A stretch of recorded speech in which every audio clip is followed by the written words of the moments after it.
सभी विद्यार्थियों का स्वागत है आपके अपने इस चैनल पर।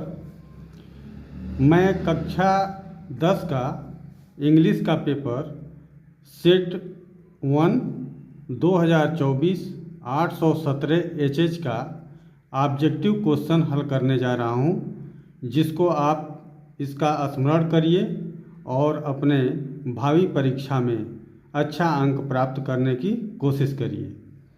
अब बिना देरी किए एक एक प्रश्नों का उत्तर हम हल करते जा रहे हैं, जिसको आप ध्यान से देखें। अब मल्टीपल चॉइस क्वेश्चंस है। इसमें क्वेश्चन नंबर 1 2 3 का उत्तर देना है। यह क्वेश्चन है, read the following passage carefully and choose the correct option to answer the questions that follow. कह रहा है कि इस पैसेज का सावधानीपूर्वक उत्तर को चुनिए जो नीचे ऑप्शन में दिए गए हैं। Answer the question that follow. इस क्वेश्चन का उत्तर नीचे दिया गया है, उसके अनुकूल आप उत्तर दें। अब ये पैसेज है कि when we enter New York harbour The first thing we see in the Statue of Liberty. When we enter New York harbour, जब हम न्यूयॉर्क हार्बर मीन्स बंदरगाह में जब हम पहुँचे तो दी फर्स्ट थिंग, पहला चीज़ वो था कि वी सी, हम देखते हैं, is the Statue of Liberty. Statue of Liberty एक स्टैचू है, लिबर्टी स्वतंत्रता का एक मूर्ति है जिसको हम देखते हैं। What impress us most is its size, जो भी है वह इसके आकार का, एंड मैग्निफिसेंस, और इसके शान को दिखाता है, इसके शान को दिखाता है। Have you ever wondered how it came to be there.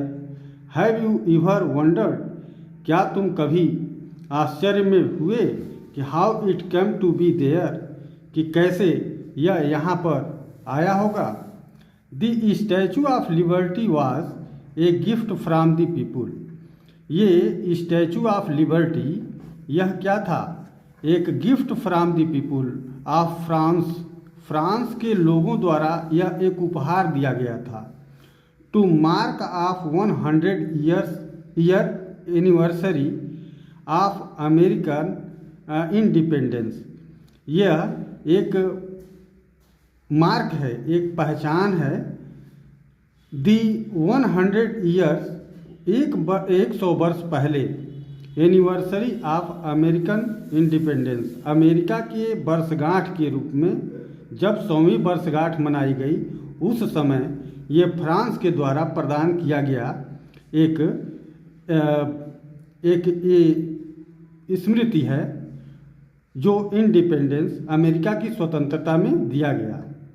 इन 1869, 1869 में sculpture Frederick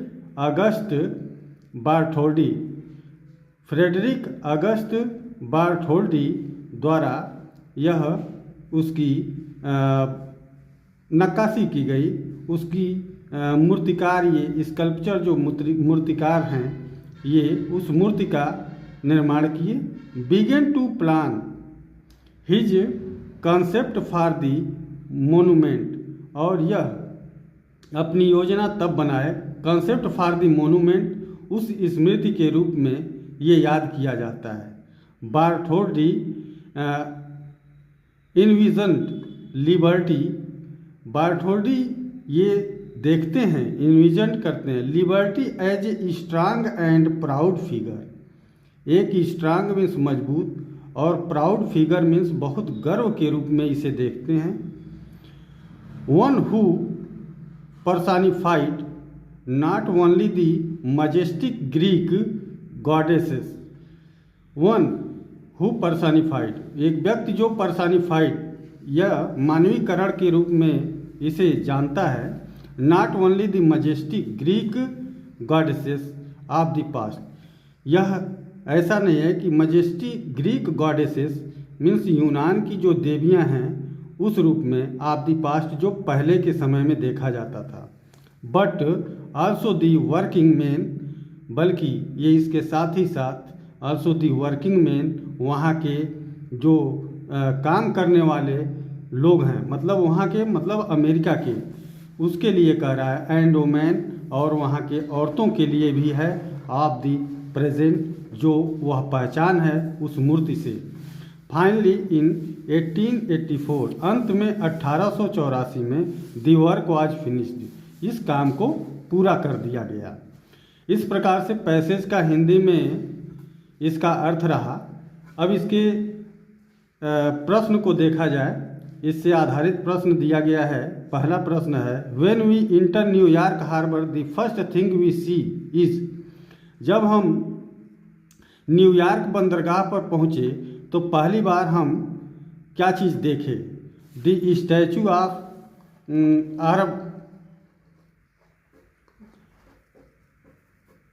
Abraham Lincoln, the Statue of Abraham Lincoln, ये गलत है।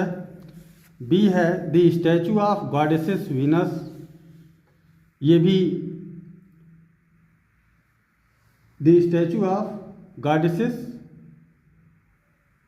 Liberty, the Statue of goddess Lakshmi. तो इसमें ये बताया है द स्टैचू ऑफ लिबर्टी।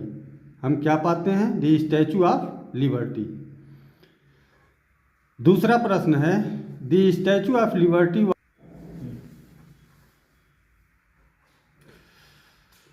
दूसरा प्रश्न है the Statue of Liberty was a gift from the people of, the Statue of Liberty was a gift, यह एक उपहार था। फ्रॉम द पीपुल ऑफ कहाँ के लोगों का था?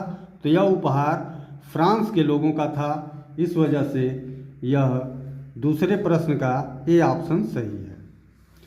तीसरा प्रश्न है the Statue of Liberty personifies, the Statue of Liberty को मानवीकरण किया गया है। यह है the majestic Greek goddesses of the past. B है working man and women of the past.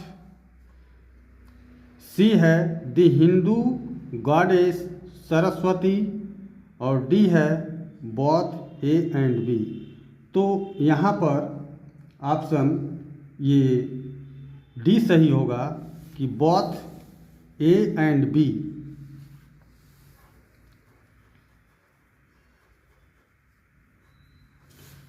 अब क्वेश्चन नंबर 4 से 8 तक, इसमें choose the correct option to answer the following questions. इसमें सही ऑप्शन को चुनना है जो नीचे उसके दिया गया है। प्रश्न के नीचे कह रहा है कि कंप्लीट द फॉलोइंग सेंटेंस, इस सेंटेंस को पूरा करना है। I will not go to his party, he invites me. I will not go to his party until, if, unless, but। यहाँ until समय का बोध कराता है, यह समय के लिए होता है, तब तक का अर्थ बताता है, if कंडीशन बताता है, यदि का अर्थ बताता है, unless नहीं तो, but लेकिन। तो यहाँ पर I will not go to his party, मैं उस पार्टी में नहीं जाऊँगा। अनलेस नहीं तो ही इनवाइट्स, जब तक कि वह इनवाइट्स मी, मतलब मुझे इनवाइट नहीं करता है तब तक। तो मुझे इनवाइट नहीं करेगा तो मैं उस पार्टी में नहीं जाऊंगा। इस वजह से अनलेस यहाँ पर ऑप्शन सी सही है। अब प्रश्न 5 है कंप्लीट द फॉलोइंग सेंटेंस, इस सेंटेंस को पूरा करिए। कह रहा है कि this young man is true, his word, अब ये खाली जगह है ट्रू, ट्रू के बाद ये टू प्रीपोजिशन लगता है, इस वजह से ऑप्शन डी सही होगा। प्रश्न नंबर 6 है rearrange the following word clusters to make a meaningful sentence. इस क्लस्टर, इस गुच्छों को आप रीअरेंज करिए कि जिसका मीनिंगफुल अर्थ निकले, मीनिंगफुल सेंटेंस हो जाए। तो इसका क्या है? Last raining it been night has since. तो इसमें हम देखेंगे कि सबसे पहले क्या हो रहा है कि इसमें सब्जेक्ट को हम इट रखेंगे, सब्जेक्ट को इट रखेंगे। तो इट पहले नंबर पर इट रख दिया, दूसरे नंबर पर सहायक क्रिया इट हैज़ बीन, तीसरे नंबर पर, चौथे नंबर पर रेनिंग, चौथे नंबर पर सिंस लास्ट नाइट, सिंस है पांचवें नंबर पर, छठा है लास्ट और सातवां है नाइट। तो ये ऑप्शन डी सही होगा कि it has been raining since last night. प्रश्न 7 है he spent a lot of money on purchasing costly clothes. तो इसमें आइडेंटिफाई वर्ड स्पेल्ड, इसमें आइडेंटिफाई करना है स्पेंट का। स्पेंट का ये आइडेंटिफाई है कि स्पेंट कौन सा पार्ट्स ऑफ स्पीच है। तो यहाँ ही सब्जेक्ट हो गया, तो सब्जेक्ट के बाद वर्ब आएगा, तो यहाँ स्पेंट ये सेकेंड फॉर्म है स्पेंड का, इस वजह से ये वर्ब है, ऑप्शन सी सही होगा। प्रश्न 8 है which of the following words is miss spelled. इसमें से कौन ऐसे शब्द है कि जो मिस स्पेल्ड है, जिसकी स्पेलिंग गलत है। तो प्रेयर, ये भी PRAYER सही है। मिसिफ MISCHIF ये भी सही है। GRAMMER ये गलत है, GRAMMAR होना चाहिए, इस वजह से मिस स्पेल्ड, ऑप्शन सी सही सी है। अब प्रश्न read the following passage carefully. इस पैसेज को सावधानीपूर्वक पढ़िए and choose the correct option to answer the questions that follow.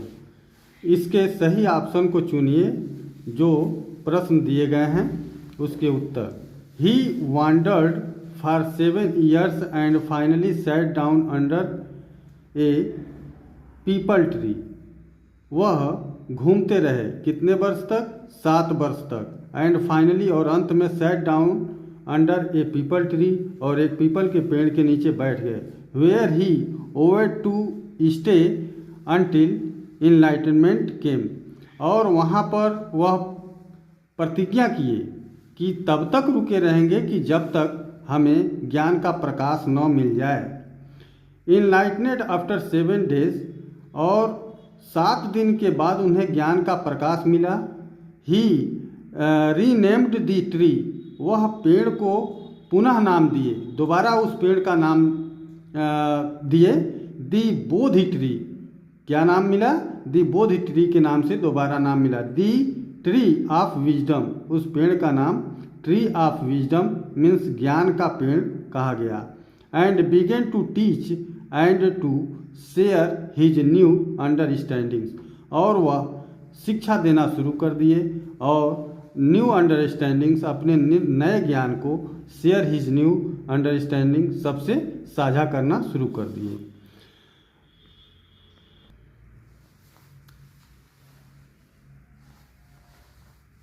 Siddharth Gautam wandered in search of enlightenment for, अब कितने समय के लिए वह ज्ञान की खोज में निकले थे? तो ये ऑप्शन बी सही होगा, 7 years। Siddhartha Gautam got enlightenment sitting under, Siddhartha Gautam ज्ञान का प्रकाश मिला सीटिंग अंडर, किस पेड़ के नीचे बैठे थे? तो इसमें दिया है option C, A peepal tree. अब प्रश्न 11 से 13 तक है कि choose the correct option to answer the following questions. 11वां प्रश्न है which quality of Lencho impressed the postmaster most. Which quality of Lencho, Lencho की कौन सा ऐसा गुण था impressed the postmasters most, postmaster को सबसे ज़्यादा प्रभावित किया। तो वह ये है कि हिज फुलिशनेस, उसकी मूर्खतापन, ये गलत है। His great faith in God, ये उसका गहरा विश्वास भगवान में था। और हिज सिंप्लिसिटी, उसकी साधारणता। नन ऑफ दीज, तो इसमें यह सही ऑप्शन होगा B, his great faith in God, उसका भगवान में गहरा विश्वास था। 12वां है who is the author of the lesson his first flight. His first flight का कौन ऑथर था? तो हिज फर्स्ट फ्लाइट का ऑथर है Liam O'Flaherty. Who had invited Rajbir to visit his home in upper Assam. कौन राजवीर को निमंत्रित किया कि अपर आसाम को देखने के लिए? तो ए दिया है प्रांजोल्स फादर, प्रांजोल्स फादर हैं कि प्रांजोल है कि सी है ए टी वेंडर है, चाय फेरी लगाने वाला, D A prominent leader of Assam. तो इसमें प्रांजोल है जो राजवीर को इनवाइट किया था कि असम आइए और चाय के बागान को देखिए। अब प्रश्न 14 से 15 दिया है, यह एक पोयम की स्टेंजा है, इससे आधारित प्रश्न है। Read the given extract and choose the correct option to answer the following question. इसको पढ़िए और इससे संबंधित प्रश्न का उत्तर दीजिए। द फॉग कम्स, कुहरा आता है। ऑन लिटिल कैट फील, एक छोटी सी बिल्ली की तरह से। इट सीट्स लुकिंग, जैसे कि यह सीट्स बैठी रहती है, लुकिंग ऐसे दिखाई देता है, ओवर हार्बर एंड सिटी, और यह चारों तरफ, हार्बर बंदरगाह के चारों तरफ फैल जाती है, एंड सिटी और शहर पर। यह बात फैलने का कुहरे के लिए है कि जो कुहरा एक बिल्ली की तरह से आती है, जो बहुत साइलेंटली आती है, बहुत चुपके से। ऑन साइलेंट हांचेज, साइलेंट मीन्स बहुत चुपके से, हांचेज, हांचेज मीन्स अपने को सिमट करके, एंड देन मूव्स ऑन, और तब वो आगे की ओर बढ़ती है। यह कुहरे का वर्णन किया है कि किस तरह से एक बिल्ली की तरह से छिप करके चुपके से आती है। Who is the poet of the poem written above, कौन इसका कवि है जो ऊपर के पोयम को लिखा है? तो यह है ए कार्ल सैंड्सबर्ग, ऑप्शन ए सही है। प्रश्न 15 है द फॉग कम्स, कुहरा किस तरह से आता है? लाउडली, इसमें कहीं लाउडली का जिक्र नहीं है। हार्शली, बहुत तेजी का जिक्र नहीं है। साइलेंटली, साइलेंटली यही सही है, ऑप्शन सी। स्लोली, धीमे रूप में नहीं इसमें वर्णन हुआ है, साइलेंटली, इसलिए ऑप्शन सी सही होगा।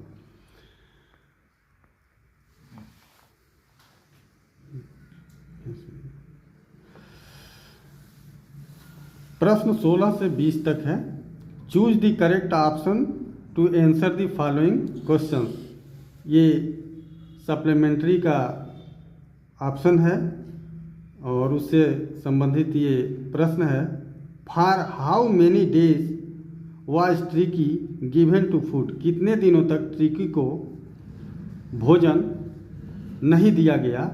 तो 1 डे, एक दिन, बी है 4 डेज, सी है 2 डेज और डी है 6 डेज। इस प्रकार से ट्रिकी को भोजन से रोका गया था 2 दिन के लिए, उसे केवल पानी ही दिया गया था, इसलिए ऑप्शन सी सही है।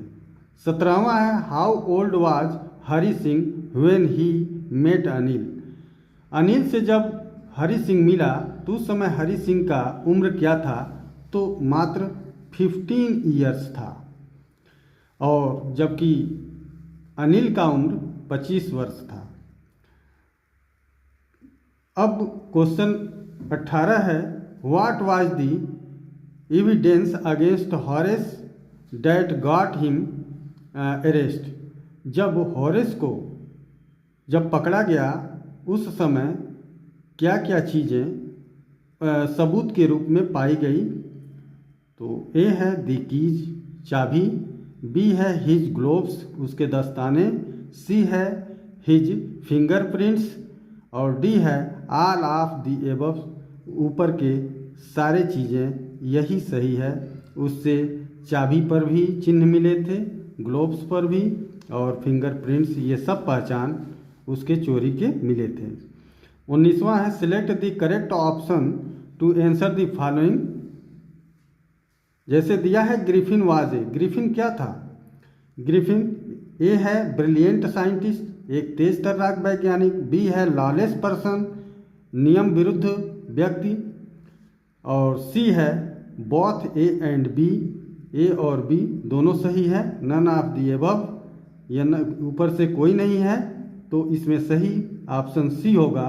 एक तेज तर्राक वैज्ञानिक भी है और लॉलेस पर्सन, उसे किसी नियम से कोई परवाह नहीं है, वो नियम विरुद्ध कार्य करता रहता है, उसे नियम से कोई डर नहीं रहता है। इस वजह से ऑप्शन ए और बी दोनों सही है, इस वजह से ऑप्शन सी को हम करेक्ट करेंगे, बोथ ए एंड बी।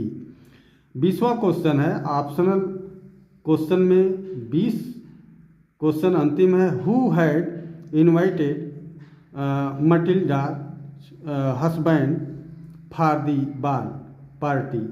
तो कौन मटिल्डा को इनवाइट किया, हस्बैंड मटिल्डा के हस्बैंड को कौन इनवाइट किया, तो इसमें ऑप्शन सी सही होगा, दी मिनिस्टर ऑफ पब्लिक इंस्ट्रक्शन। इस प्रकार से हमने